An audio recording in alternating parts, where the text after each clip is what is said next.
पैसा और परिवार। रमेश का एक छोटा सा परिवार था जिसमें एक खूबसूरत पत्नी और 2 प्यारे बच्चे थे। उसकी पत्नी और बच्चे हर हाल में खुश थे, लेकिन रमेश उन्हें जिंदगी के सारे ऐशो आराम देना चाहता था और इसके लिए वह प्रतिदिन 16 घंटे से भी अधिक काम किया करता था। दिन भर ऑफिस में काम करने के साथ साथ वह सुबह और शाम ट्यूशन सेंटर में ट्यूशन भी पढ़ाया करता था। वह सुबह सुबह घर से निकल जाता और आधी रात के बाद घर लौटता था।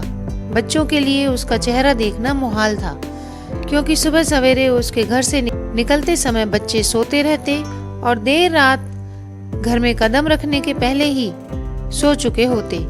हाँ, रविवार को जरूर वह घर पर होता, लेकिन उस दिन भी वह किसी न किसी काम में व्यस्त रहता और उसका समय परिवार के साथ न बीतकर काम करते हुए बीतता। परिवार उसके साथ क्वालिटी टाइम बिताने का बस इंतजार करता रह जाता। पत्नी अक्सर उससे कहा करती कि उसे घर में वक्त बिताना चाहिए। बच्चे उसे बहुत मिस करते हैं। उस वक्त वह यही जवाब देता कि ये सब मैं उनके लिए ही तो कर रहा हूँ।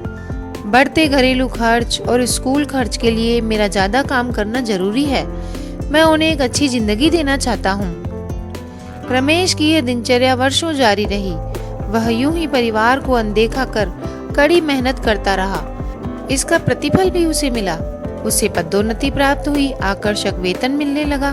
परिवार अब बड़े घर में रहने लगा। खाने पीने और अन्य सुविधाओं की उन्हें कोई कमी न रह गई। लेकिन रमेश का यूं ही काम करना जारी रहा। वह अधिक से अधिक पैसे कमाना चाहता था। पत्नी पूछती कि आप पैसे के पीछे भाग क्यों रहे हैं? हमारे पास जो है हम उसमें खुश रह सकते हैं।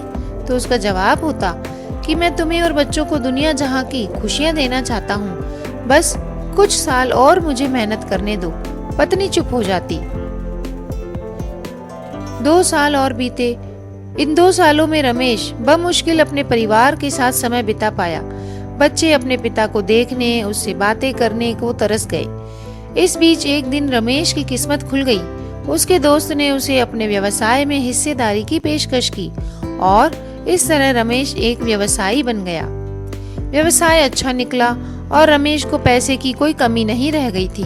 उसका परिवार अब शहर के सबसे अमीर परिवारों में से एक था। उसके पास सभी सुख सुविधाएं और विलासिता थी, लेकिन अपने बच्चों से मिलने का समय उसके पास अब भी नहीं था। अब तो वह बमुश्किल घर पर रह पाता। उसका अधिकांश समय शहर से दूर बिजनेस टूर में बीतता। साल गुजरने के साथ उसके बच्चे बड़े हो गए। अब वे किशोरावस्था में पहुंच गए थे। रमेश ने भी इन सालों में इतना पैसा कमा लिया था कि उसकी अगली 5 पीढ़ियां शानदार जीवन जी सकती थी। एक दिन रमेश के परिवार ने छुट्टी बिताने समुद्र तट स्थित अपने घर जाने की योजना बनाई। बेटी ने उनसे पूछा, पापा क्या आप एक दिन हमारे साथ बिताएंगे? रमेश ने जवाब दिया, हाँ जरूर, कल तुम लोग आ जाओ। मैं कुछ काम निपटाकर 2 दिन में वहाँ पहुँचता हूँ। उसके बाद का मेरा पूरा समय तुम लोगों का है। पूरा परिवार बहुत खुश हो गया। वे समुद्र तट स्थित अपने घर पर चले गए। 2 दिन बाद रमेश वहाँ पहुँचा, लेकिन उस दिन उसके साथ समय बिताने कोई नहीं था। दुर्भाग्य से वे सभी उस दिन सुबह आई सुनामी में बह गए थे। रमेश अपनी पत्नी और बच्चों को कभी नहीं देख सकता था। करोड़ों की संपत्ति होने के बाद भी वह उनके साथ का एक पल नहीं खरीद सकता है। वह पछताने लगा। पत्नी के कहे शब्द उसे याद आने लगे। आप पैसों के पीछे क्यों भाग रहे हैं? हमारे पास जो है हम उसमें खुश रह सकते हैं। सीख, पैसा सब कुछ नहीं खरीद सकता, इसलिए पैसों के लिए अपने परिवार को महत्व देना कम मत करें। पैसा खो देने के बाद फिर से कमाया जा सकता है, लेकिन अपनों को खो देने के बाद दोबारा वापस नहीं पाया जा सकता। तो कैसी लगी कहानी कमेंट में जरूर बताइएगा और ऐसी ही कहानियों के लिए चैनल को सब्सक्राइब कर लीजिए, लाइक कर लीजिए। मिलते हैं ऐसी और कहानियों में। तब तक नमस्कार दोस्तों।